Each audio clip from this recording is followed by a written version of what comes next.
Capítulo 6. Nossa única segurança. Somos encaminhados à Bíblia como a proteção contra o poder ilusório do mal. Satanás utiliza todo artifício possível para impedir as pessoas de obterem conhecimento da Bíblia.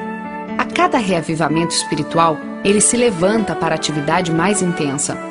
A batalha final contra Cristo e seus seguidores logo ocorrerá diante de nós. A imitação será tão parecida com o verdadeiro que será impossível distinguir entre ambos sem o auxílio da Bíblia.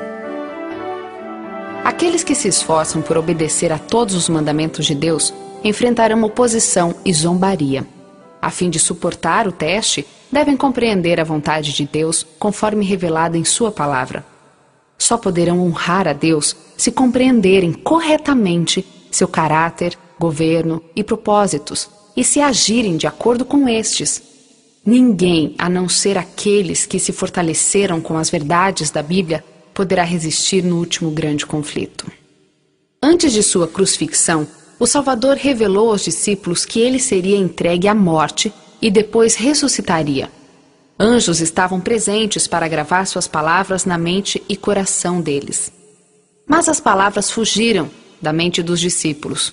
Com a morte de Jesus, suas esperanças foram quase que completamente destruídas, como se ele não os houvesse advertido previamente. Assim, nas profecias, o futuro é apresentado diante de nós tão claramente como foi revelado por Cristo aos discípulos. Quando envia advertências, Deus requer que toda pessoa dotada de raciocínio atenda à mensagem. Muitos, porém, não desejam conhecer as verdades bíblicas, pois estas interferem nos desejos do coração pecaminoso. Satanás concede-lhes os enganos que as pessoas amam. Mas Deus terá um povo que mantém a Bíblia, e a Bíblia somente, como padrão de todas as doutrinas e base de todas as mudanças. As opiniões de intelectuais, as deduções da ciência, as decisões de concílios eclesiásticos, a voz da maioria. Nenhuma dessas coisas, nem todas em conjunto, deveriam ser consideradas como prova a favor ou contra qualquer doutrina. Devemos exigir um assim diz o Senhor.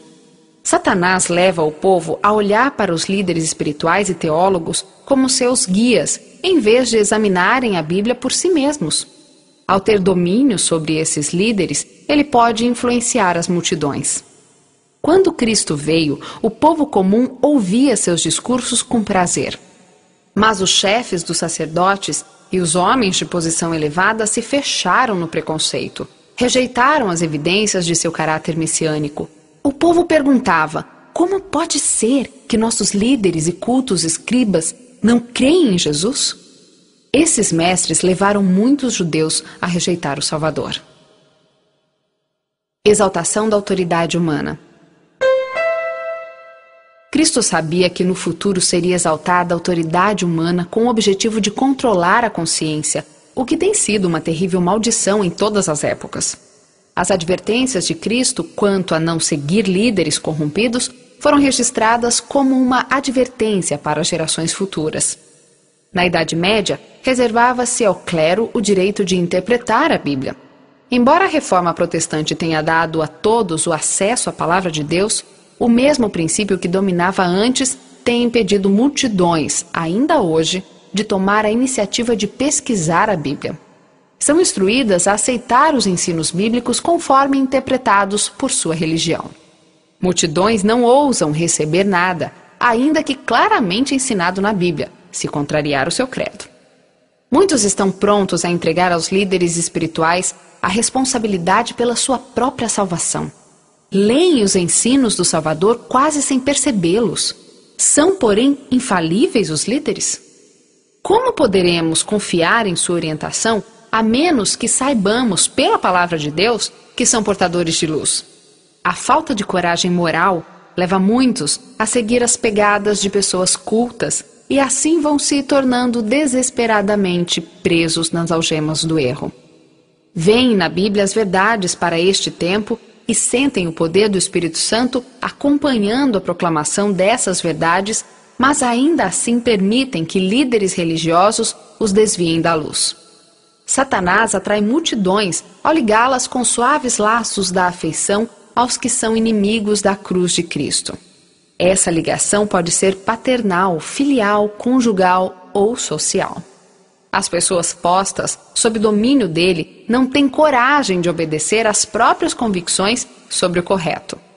Muitos afirmam que não importa o que alguém creia, se sua vida for correta. Mas a vida é moldada pela fé. Se a verdade estiver ao alcance e nós a negligenciarmos, estaremos rejeitando-a na prática e, assim, escolhendo as trevas em vez da luz. A ignorância não é desculpa para o erro ou pecado quando há oportunidade de conhecer a vontade de Deus. Alguém em viagem chega a um lugar em que há várias estradas e a sinalização indica aonde cada uma delas leva. Se a pessoa desatende a indicação e toma qualquer caminho que lhe pareça correto, poderá ser muito sincera, mas andará pelo caminho errado. O primeiro e maior dever. Não é suficiente termos boas intenções, fazermos o que nos parece direito ou aquilo que o líder religioso diz ser correto. Devemos pesquisar a Bíblia por nós mesmos. Temos um mapa que apresenta todas as indicações na jornada rumo ao céu. E não precisamos fazer suposições a respeito de coisa alguma. O primeiro e maior dever de todo ser racional é aprender na Bíblia o que é a verdade, e então andar na luz e estimular outros a imitar o seu exemplo. Devemos formar opiniões por nós mesmos, visto que teremos de responder por nós mesmos diante de Deus.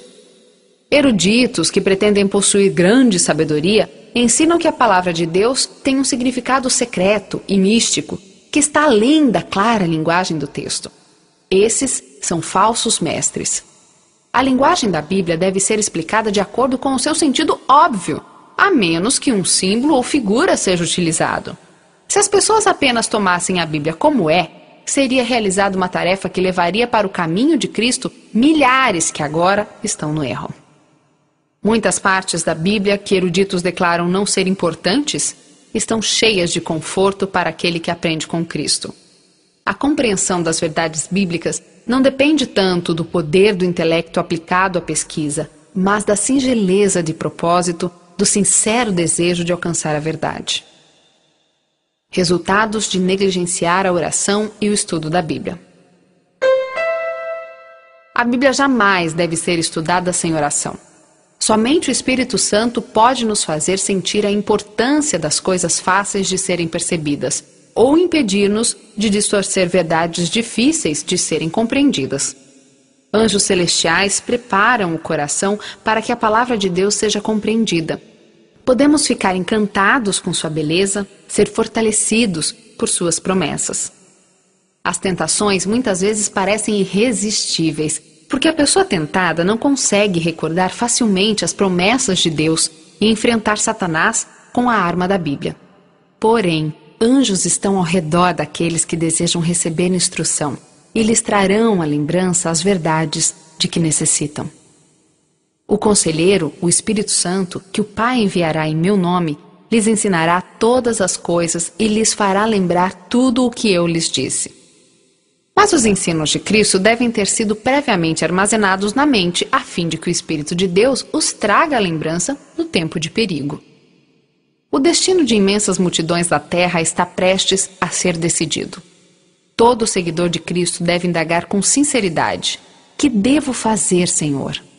Precisamos buscar agora uma experiência profunda e viva nas coisas de Deus. Não temos sequer um momento a perder. Muitos se orgulham pelos maus atos que não praticam. Não basta, contudo, que sejam árvores no jardim de Deus. Devem produzir frutos. Essas pessoas estão registradas nos livros do céu como ocupando em vão o solo. Porém, mesmo no caso daqueles que pouco se importam com a misericórdia de Deus, desprezando a sua graça, o coração do amor paciente ainda os chama. No verão, não é percebida diferença alguma entre os ciprestes e outras árvores. Mas, ao soprarem as rajadas do inverno, os ciprestes permanecem inalteráveis, ao passo que as demais árvores perdem a folhagem. Se surgir a oposição, novamente for exercida a intolerância religiosa, inflamada a perseguição, os insinceros e hipócritas vacilarão, renunciando à fé. Mas o verdadeiro cristão permanecerá firme. Sua fé estará forte e sua esperança será mais viva do que nos dias de prosperidade. Bendito é o homem cuja confiança está no Senhor, cuja confiança nele está. Ele será como uma árvore plantada junto às águas e que estende as suas raízes para o ribeiro. Ela não temerá quando chegar o calor, porque as suas folhas estão sempre verdes. Não ficará ansiosa no ano da seca, nem deixará de dar fruto.